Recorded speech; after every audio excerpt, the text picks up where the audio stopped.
Yo, what is going on, Headliner Nation? It's your boy, The Doc, and we're back for the Week 12 Injury Update Show, Part 1. We're breaking up the show this week because it's Thanksgiving, y'all, my favorite holiday, one where I can just sit back, relax, and eat and watch football. That is about as American as it gets, but I know that there's injuries that we need to talk about, so I want to bring you some injury knowledge for those Thursday games and a special Black Friday game this year. So we got 4 games to talk about. We'll talk about some other things while we go, but let's jump into it.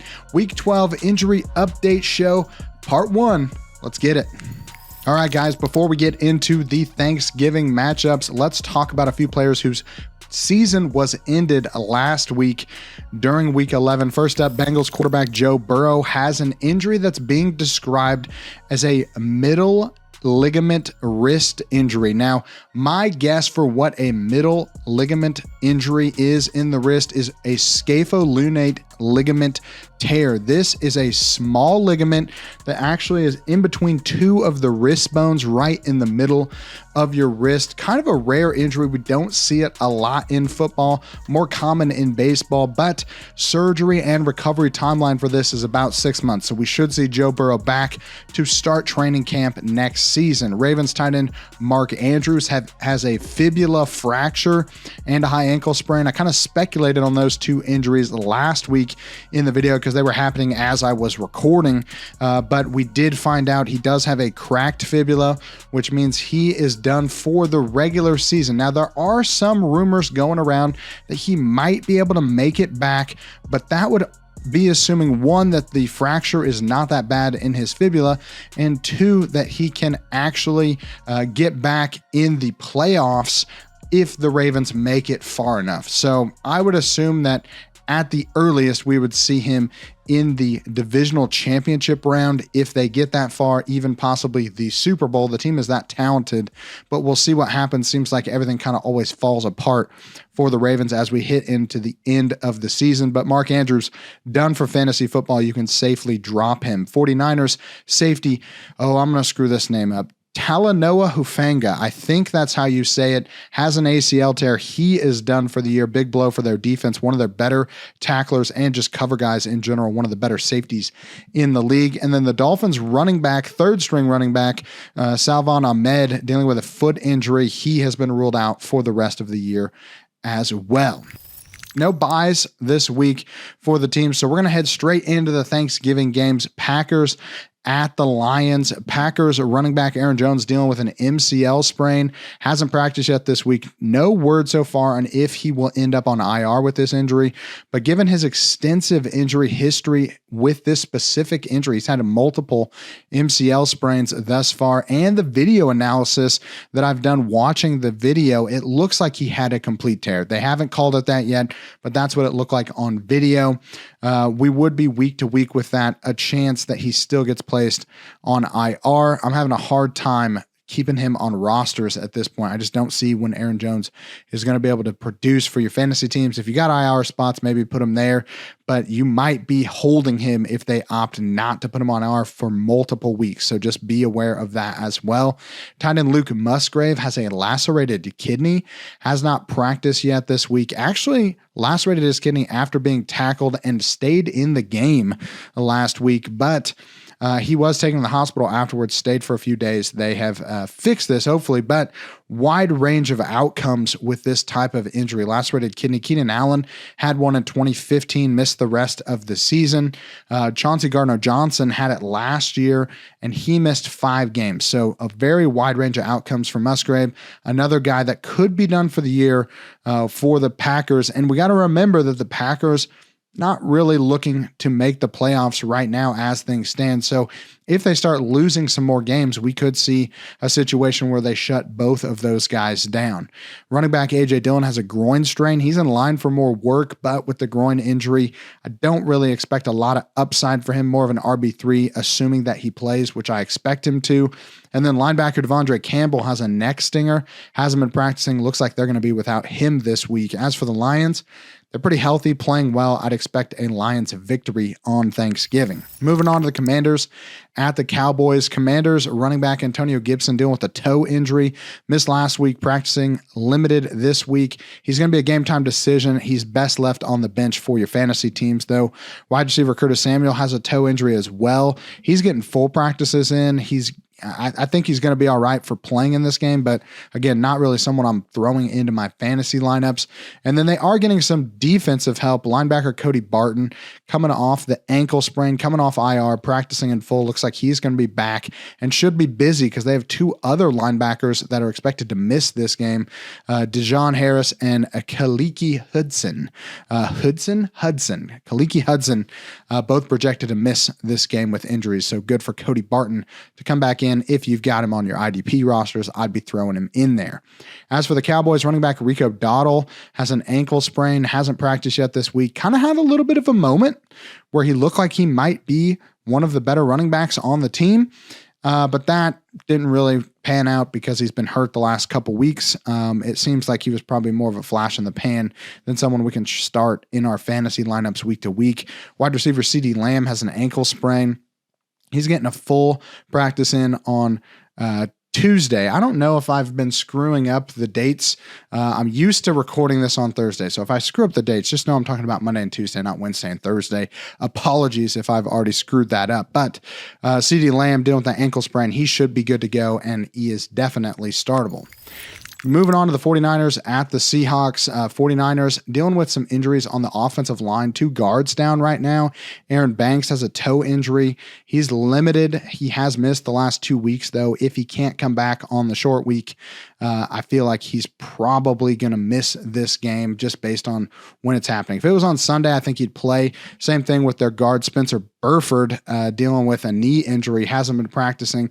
I don't think he's going to be able to play. John Feliciano is going to come in and start at one of the guard spots, but they might be bringing in a practice player for the other guard spot. So just be aware of that.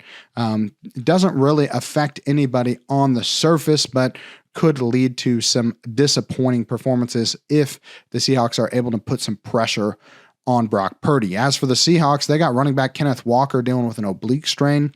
Hasn't practiced yet this week. Does not look like he's going to be able to play for multiple weeks here. Zach Charbonnet going to be a guy that you want to make sure you're picking up if you haven't already. He is in line to start for multiple weeks for the Seahawks. Quarterback Geno Smith dealing with a tricep strain. Didn't practice on a Monday. Was limited on Tuesday. He came back in the game and actually led a drive that should have won them the game. Missed field goal, missing a chance to win that game, but looks like he's going to be able to play, but he is banged up. He has the 49ers defense coming to town. They're looking to murder that guy. So good luck if you're starting Geno. I'm probably sitting him if I've got better options.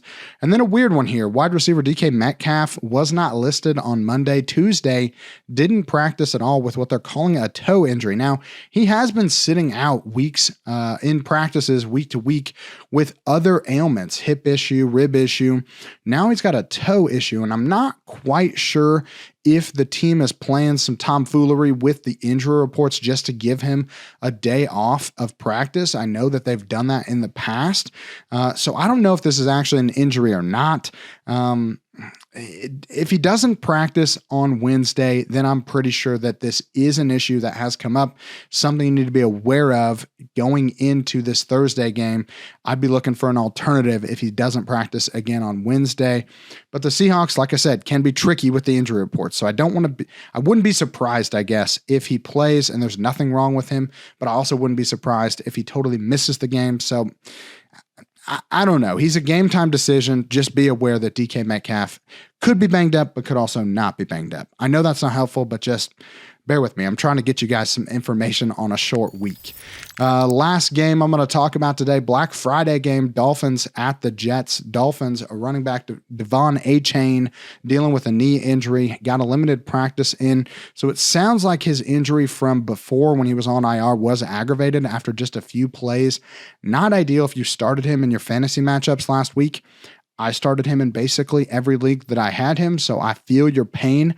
I'm sorry that he re-aggravated his knee injury almost immediately, but it's not really much I can do. I can't predict the future quite yet. So just a good reminder that sometimes guys coming off of the IR are better left on the bench for a week, knowing that the re-injury risk is at the highest when they start playing contact football again. So he's going to be a game time decision this week. If you're in doubt, I'm typically going to sit players in this type of situation. Fool me once, shame on me. Fool me twice, I'm an idiot. So don't be like me. I'm probably going to sit him if I'm worried about it. Running back Raheem Mostert coming in. He's banged up, but he's been banged up before basically all year. He's getting limited work in practice. He's playing in the games. That's all that matters for us for fantasy. I do think that he's a locked-in starter each and every week. And now with multiple injuries at the running back position, Raheem Mostert just seems like a guy that if you drafted him, he's going to end up being your starting running back heading into the fantasy playoffs because he has been incredible with the volume he's getting. Wide receiver Tyreek Hill has a hand injury, limited practice. X-rays are negative on this. It sounds like he's just got a bruised hand. He said he's going to take some time off of Fortnite, but he will be able to play. So I'm starting Tyreek Hill if I have him. As for the Jets, wide receiver Garrett Wilson has an elbow injury. He played through this last week. Didn't get a whole lot going on offensively.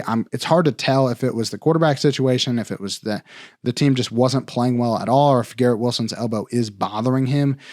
Either way, he's probably more of a wide receiver 3 for me this week with a new starter because quarterback Zach Wilson, he's got a broken heart.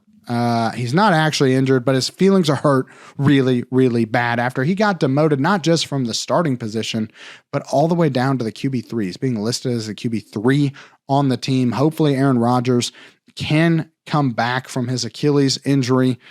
I'll be honest, medically, I would be stunned if that happened, but maybe he's got some type of magic mushroom, some type of voodoo magic that he's doing on these Achilles that will get him back before the team is eliminated mathematically from the playoffs. But I would be very surprised if that actually happened. If I had money, I'd be betting that we do not see Aaron Rodgers until next year, but he claims that he could have come back if they were still in playoff contention. All right, guys, that's it for the Week 12 Injury Update Show, Part 1. We'll be back later in the week for the rest of the games. Hope you guys have a great Thanksgiving. Want to thank our sponsors, as usual, Manscaped. Head over to Manscaped, use the code HEADLINERS, get 20% off and free shipping on your order. Christmas right around the corner. Boys, get yourself some stuff from Manscaped. You need it. Also want to thank our guys over at Pristine Auction. Use the code HEADLINERS when you sign up.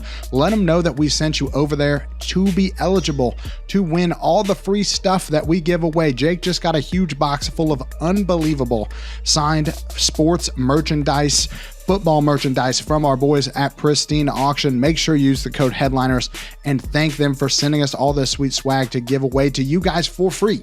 And of course, want to thank our friends at Underdog Fantasy. Use the code HEADLINERS, get a $100 first deposit match. That is an incredible deal, and you want to make some money playing fantasy football. Maybe your season's already ended, hopefully not, but maybe it has. Play a little daily fantasy, make up the winnings with Underdog Fantasy. Appreciate you guys. Just know I am incredibly thankful for you guys at Headliner Nation. One of my favorite parts of the week is when I can record this video for you guys and hear you guys talk about it in the comments. So let me know if there's anybody I missed, anybody you want me to be able to talk about.